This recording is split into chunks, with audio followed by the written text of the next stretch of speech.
സർവമംഗളമംഗല്യേ ശിവേ സർവാർത്ഥസാധികേ ശരണ്യേ ത്രയംബകേ ഗൗരി നാരായണി നമോസ്തുതേ. ഹരിതം TV ചാനലിലേക്ക് എല്ലാ പ്രേക്ഷകർക്കും സ്വാഗതം. ഇന്ന് വിചിന്തനം ചെയ്യുന്നത് വ്യാഴമാറ്റത്തെക്കുറിച്ചാണ്. 2026 ജൂൺ മാസം 2-ാം തീയതി, കൊല്ലവർഷം 1201 ഇടവമാസം 18-ാം തീയതി രാത്രി 1:48 വ്യാഴഗ്രഹം കർക്കിടകം രാശിയിലേക്ക് വരുന്നു. അത് വ്യാഴത്തെ സംബന്ധിക്കുന്നിടത്തോളം ഏറ്റവും ബലമുള്ള ഉച്ചരാശിയാണ്. അതും അങ്ങനെ ഒരു വർഷമാണ് ആ ഉച്ചരാശിയായ കർക്കിടകം രാശിയിൽ വ്യാഴം സ്ഥിതി ചെയ്യുന്നത്. തുലാം രാശിക്കാരായിരിക്കുന്ന ചിത്രയുടെ 3-4 പാദങ്ങളും ചോതിയും വിശാഖത്തിൻ്റെ ആദ്യത്തെ 1, 2, 3 പാദങ്ങളും അടങ്ങുന്ന നക്ഷത്രക്കാർക്ക് വന്നു ചേരാവുന്ന ഭാഗ്യാവസ്ഥകളെക്കുറിച്ചും ദൈവാധീനത്തെക്കുറിച്ചും ശ്രദ്ധിക്കേണ്ട കാര്യങ്ങൾ എന്തൊക്കെയാണ്, ഇതൊക്കെയാണ് വിചിന്തനം ചെയ്യുന്നത്. തുലാം രാശിക്കാരെ സംബന്ധിക്കുന്നിടത്തോളം ഏറ്റവും ഭാഗ്യവും അതുപോലെ തന്നെ വളരെ ദൈവാധീനവും ഒക്കെ ഉള്ള ഒരു സമയം. വ്യാഴത്തിൻ്റെ മാറ്റം കൊണ്ടും പ്രധാനമായിട്ട് രാശി മാറാതെ ഈ വർഷം നിൽക്കുന്ന മറ്റൊരു ഗ്രഹമായ ശനിയുടെയൊക്കെ അനുഗ്രഹം നല്ലതുപോലെ ഉള്ള ഒരു വർഷമാണ്. ആരോഗ്യം പൊതുവെ തൃപ്തികരമായിരിക്കും. ശ്രേയസ്സും യശസ്സും വന്നു ചേരും. പ്രവർത്തന രംഗങ്ങളിൽ വിജയങ്ങൾ വന്നു ചേരുക. നല്ല സുഹൃത്തുക്കളെ കിട്ടുക. വിദ്യാർത്ഥികൾക്ക് നല്ല അധ്യാപകരെ കിട്ടുക. അതുപോലെ ജോലി പുതിയതായിട്ട് ലഭിക്കുന്നവർക്ക് നല്ല മേലധികാരികളെ കിട്ടുക. നല്ല സഹപ്രവർത്തകരെ കിട്ടുക. നല്ല സുഹൃത്തുക്കളെ കിട്ടുക. അതുപോലെ തന്നെ സമൂഹത്തിലൊക്കെ പ്രവർത്തിക്കുന്ന രാഷ്ട്രീയ രംഗത്തും മറ്റ് സമുദായ സംഘടനകളിലോ സന്നദ്ധ സംഘടനകളിലോ ഒക്കെ പ്രവർത്തിക്കുന്നവർക്ക് നല്ല രീതിയിൽ പ്രവർത്തിച്ച് മുൻപോട്ട് പോകുവാനായിട്ട് സമൂഹത്തിൽ നിന്ന് തന്നെ നല്ല പ്രതികരണങ്ങൾ ഉണ്ടാകുക, അംഗീകാരം വന്നു ചേരുക, കൂടെ നിൽക്കുവാൻ ആൾക്കാർ ഉണ്ടാകുക. അതൊക്കെ ഈ വ്യാഴമാറ്റം കൊണ്ട് തുലാം രാശിക്കാർക്ക് വന്നു ചേരും. സഹോദര സ്ഥാനീയർക്കും അഭിവൃദ്ധികൾ വന്നു ചേരും. കടങ്ങളൊക്കെ വീടുന്നതിനുള്ള നല്ല ഭാഗ്യാവസ്ഥയുണ്ട്. ഉത്തമ ഗൃഹം വന്നു ചേരുവാൻ യോഗമുണ്ട്. 4-ാം ഭാവം മാതുല ഭാഗിനേയോ ക്ഷേത്രം സുഖം വാഹനമാസനം ജാലാളിത്യമമ്പായ ശയനഞ്ച വൃത്തി പാർശ്വാധികം ജന്മഗൃഹം ചതുർത്ഥാത്. അങ്ങനെയുള്ള ഭാവങ്ങളെ സൂചിപ്പിക്കുന്ന മാതാവിന് മാതൃവഴിയുള്ള കുടുംബങ്ങൾക്ക് നല്ല സുഹൃത്തുക്കളെ കിട്ടുക. അങ്ങനെ നല്ല വാഹനം വന്നു ചേരുക, നല്ല ഗൃഹം വന്നു ചേരുക, ഉള്ളത് പുതുക്കിപ്പണിയുകയോ ഒക്കെ ചെയ്യുവാൻ എല്ലാവർക്കും ഒരുപോലെ വൻകിട രീതിയിൽ ആർഭാടമായ ആഡംബര വീടുകൾ ശില്പജാതിരിയോടുകൂടി കിട്ടണമെന്നില്ല. അങ്ങനെ കിട്ടുന്നവരുമുണ്ട്. ഈ ഒരു വർഷം അങ്ങനെ കിട്ടുവാൻ യോഗമുണ്ട് ഈ തുലാം രാശിക്കാർ. എന്നാൽ അവരവരുടേതായ ജോലിയുടെയും മറ്റ് സാഹചര്യങ്ങളും ഒക്കെ വെച്ച് നോക്കുമ്പോൾ എന്തായാലും വാഹന സംബന്ധമായിട്ടും ഗൃഹസംബന്ധമായിട്ടും കുടുംബജീവിതത്തിലും എല്ലാം പൊതുവെ നല്ല ഒരു ഐശ്വര്യമുള്ള കാലം. പ്രണയിക്കുന്നവർക്ക് അത്ര നല്ല കാലമല്ല. പ്രണയഭംഗമുണ്ടാകാം. മാനാപമാനങ്ങളോ അവിഖ്യാതികളോ ആ വഴി വന്നു ചേരുവാൻ യോഗമുണ്ട്. എതിർലിംഗക്കാരുമൊക്കെ ആയിട്ട് ഇടപെടുന്നത് വളരെ ശ്രദ്ധിച്ചില്ല എന്ന് വരികിൽ ഏതെങ്കിലും തരത്തിലുള്ള അപകീർത്തികളും ഒക്കെ കേസുകൾ, നിയമപരമായ പ്രശ്നങ്ങൾ ഒക്കെ ഉണ്ടാകുവാൻ സൂചനയുള്ളതിനാൽ വളരെയധികം ശ്രദ്ധിക്കുക. ദമ്പതികളായിട്ടുള്ളവർക്ക് പൊതുവെ ഐശ്വര്യ സമ്പൂർണമായ ഒരു വർഷമാണ്. സന്തോഷകരമായിട്ട് കുടുംബജീവിതം നയിക്കുവാനോ ആകും.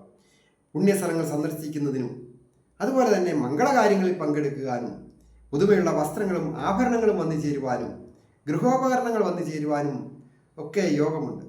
സന്താനങ്ങൾക്കും അഭിവൃദ്ധികൾ വന്നു ചേരും ഈ നക്ഷത്രക്കാരുടെ.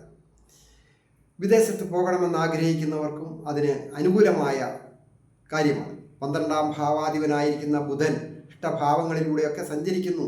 ശനിയും വ്യാഴവും മാത്രമല്ല അനുകൂലമായിട്ട് നിൽക്കുക, മറ്റ് ഗ്രഹങ്ങളും ഏതാനും മാസങ്ങൾ ഒക്കെ പല പ്രാവശ്യം പല സന്ദർഭങ്ങളിൽ അനുകൂലമായിട്ട് നിപുണ യോഗത്തോടുകൂടിയും മാളവ്യ യോഗത്തോടുകൂടിയും അതുപോലെ തന്നെ രുചക മഹായോഗം ഒക്കെ പ്രദാനം ചെയ്തുകൊണ്ടൊക്കെ ചില സന്ദർഭങ്ങളിലെങ്കിലും വരുമ്പോൾ അത് അനുകൂലമായിട്ട് വരും. അതായത് രുചകയോഗം എന്ന് പറയുമ്പോൾ ചൊവ്വ ഒരു വർഷത്തിനകം വരും മകരം രാശിയിൽ. അപ്പോൾ അത് 40-45 ദിവസമൊക്കെ അവിടെ നിൽക്കും. അപ്പോൾ ആ സന്ദർഭങ്ങളിൽ ഉത്തമമായ ഭൂമി വന്നു ചേരുക. ദൈവാനുഗ്രഹമുണ്ടല്ലോ പൂർണ്ണമായിട്ട് 4-ാം ഭാവത്തിൽ, അത് ഭൂമിയെ സൂചിപ്പിക്കുന്ന ഭാവത്തിലേക്ക്. അപ്പോൾ ഈ ചൊവ്വയുടെ സ്ഥിതിയും കൂടി വരുമ്പോൾ നല്ല ഭൂമി വന്നു ചേരുക, നല്ല രീതിയിൽ അവിടെ ഗൃഹം നിർമ്മിക്കുവാൻ ഒക്കെ സാധിക്കും. ദമ്പതികളായിട്ടുള്ളവർക്കും ഐശ്വര്യപൂർണമായ കാലം. ദാമ്പത്യകാരകനായിരിക്കുന്ന ശുക്രൻ്റെ സ്ഥിതിയൊക്കെ അനുകൂലമായിട്ട് വരുന്നു. അതൊക്കെ മാസഫലങ്ങളിൽ യഥാസമയം കൂടുതൽ വീഡിയോകളൊക്കെ കാര്യങ്ങളൊക്കെ വിശദമായിട്ട് പറയും, പരിഹാരങ്ങളും ഒക്കെ പറയും. കൃഷി കാര്യങ്ങളിൽ ഏർപ്പെട്ടിരിക്കുന്നവർക്കും അനുകൂലമാണ്.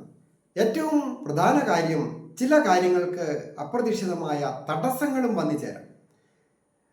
വളരെ ആഗ്രഹിച്ചൊക്കെ ധനം സമ്പാദിച്ച് ഒരു കാര്യം ചെയ്യണമെന്ന് വിചാരിച്ച് വരുമ്പോൾ ഏതെങ്കിലും തരത്തിലുള്ള കുൽസിത ബുദ്ധിക്കാരായിരിക്കുന്ന ശത്രുക്കളുടെ ഇടപെടലുകൾ ചില സന്ദർഭങ്ങളിലെങ്കിലും ഉണ്ടാകുന്നതിന് സൂചനയുള്ളതിനാൽ സുഹൃത്തുക്കളെ തിരഞ്ഞെടുക്കുന്നതിൽ ജാഗ്രത വേണം. കുൽസിത ബുദ്ധിക്കാരുടെ കെണിയിൽ വീഴാതിരിക്കുക. കൈ വന്നു ചേരുന്ന ധനം സന്മാർഗികമായ നല്ല കാര്യങ്ങൾക്ക് വേണ്ടി മാത്രം, പ്രയോജനപ്പെടുന്ന കാര്യങ്ങൾക്ക് വേണ്ടി മാത്രം കൈകാര്യം ചെയ്യാവുള്ളൂ. കടം കൊടുക്കുകയോ ജാമ്യം നിൽക്കുകയോ കരാർ ഉടമ്പടികളിൽ ഒപ്പുവയ്ക്കുകയോ മറ്റ് കമ്പനികളിൽ ഓതറൈസേഷൻ ഇല്ലാത്ത, ലൈസൻസ് ഒന്നും ഇല്ലാത്ത കമ്പനികളിൽ ധനം നിക്ഷേപിക്കുന്നതൊന്നും അത്ര തൃപ്തികരമായിരിക്കുന്ന ഒരു വർഷമല്ല. അങ്ങനെയുള്ള ചില ദോഷവശങ്ങളും ഈ വർഷം സൂചകമാണ്. അതൊക്കെ വളരെ ശ്രദ്ധിച്ചാൽ ഒരു കുഴപ്പവുമില്ലാതെ പോകും. എന്നാൽ അല്പലാഭത്തിന് വേണ്ടി, എന്തെങ്കിലും തരത്തിലുള്ള ഒരു പ്രീതിക്ക് വേണ്ടി ഒക്കെ ചില കുടുക്കിൽ വീഴുവാനും സാധ്യതയുള്ളതിനാൽ വളരെ ജാഗ്രത അങ്ങനെയുള്ള കാര്യങ്ങളിൽ സ്ത്രീകളായാലും പുരുഷന്മാരായാലും ആവശ്യമാണ്. വിദ്യാർത്ഥികളായിരിക്കുന്നവർക്ക് വിജയങ്ങൾ വന്നു ചേരും. ഇംഗ്ലീഷ്, കണക്ക്, സയൻസ് പോലെയുള്ള വിഷയങ്ങളൊക്കെ പഠിക്കുന്നവർക്ക് നല്ല സ്കോറോടുകൂടി മാർക്ക് വാങ്ങി പാസ്സാകുവാനും ഒക്കെ യോഗമുണ്ട്. അത് IT മേഖലകളുമായി ബന്ധപ്പെട്ടും മെഡിക്കൽ രംഗവുമായി ബന്ധപ്പെട്ടും തൊഴിൽ ചെയ്യുന്നവർക്കും പഠിക്കുന്നവർക്കും ഒക്കെ അനുകൂലമാണ്. കലാകാരന്മാരായിരിക്കുന്നവർക്കും വളരെ അനുകൂലമായ ഒരു വർഷം. ശ്രേയസ്സും യശസ്സും വന്നു ചേരും. സ്വന്തം നാട് വിട്ട് കലാരംഗവുമായി ബന്ധപ്പെട്ട് പര്യടനം നടത്തുവാനും അവതരിപ്പിക്കാനൊക്കെ സ്റ്റേജ് പ്രോഗ്രാം ആയാലും മറ്റ് കാര്യങ്ങൾക്കൊക്കെ സഞ്ചരിക്കേണ്ട അവസരങ്ങളും വന്നു ചേരും. ഏറ്റവും പ്രധാനമായിട്ട് തൊട്ടടുത്തുള്ള ക്ഷേത്രം ഏതാണോ അവിടെ പോയി ദർശനം ചെയ്യുകയും യഥാശക്തി ദ്രവ്യസഹിതം സമർപ്പിച്ചൊക്കെ പ്രാർത്ഥിക്കുന്നതും ശ്രേയസ്കരമാണ്. കൂടാതെ ദേവീക്ഷേത്ര ദർശനം നടത്തി പ്രാർത്ഥിക്കുക. ശത്രുക്കളൊക്കെ ഒഴിഞ്ഞു പോകുന്നതാണ്. ഞാൻ ഹരികുമാർ, ദേവി ജ്യോതിഷാലയം, കാവുംപടി, മണർകാട്, കോട്ടയം. ഈ ചാനൽ പേരും നക്ഷത്രവും ചേർത്ത് കമൻറ്റ് ചെയ്യുന്നതോടൊപ്പം സബ്സ്ക്രൈബ് ചെയ്യുന്നവർക്കും വേണ്ടിയിട്ട് പ്രത്യേകം പ്രാർത്ഥിക്കുന്നതാണ്. നിങ്ങളുടെ വിഷയം എന്തുമാകട്ടെ അത് നിങ്ങൾ കമൻറ്റ് ബോക്സിൽ രേഖപ്പെടുത്തിയാൽ ഞാൻ നിങ്ങൾക്ക് വേണ്ടി പ്രാർത്ഥിക്കാം. അതുപോലെ തന്നെ ഓരോരുത്തരുടെയും വ്യക്തിപരമായ കാര്യങ്ങൾ അറിയുവാൻ നേരിട്ട് വരികയോ ഫോൺ വിളിച്ച് ചോദിക്കുന്നതിനും അവസരമുണ്ടായിരിക്കുന്നതാണ്.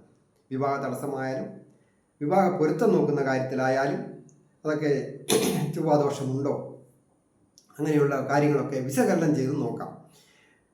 അതുപോലെ തന്നെ സന്താന ഭാഗ്യത്തിനായിട്ട് ആഗ്രഹിക്കുന്നവർക്ക്, വിവാഹം തടസ്സമുള്ളവർക്ക്, അങ്ങനെയൊക്കെയുള്ള കാര്യങ്ങൾക്ക് വിശകലനം ചെയ്ത് ജാതകം നോക്കുന്നതാണ്. എല്ലാവർക്കും നന്മ വരുവാനായിട്ട് പ്രാർത്ഥിക്കും.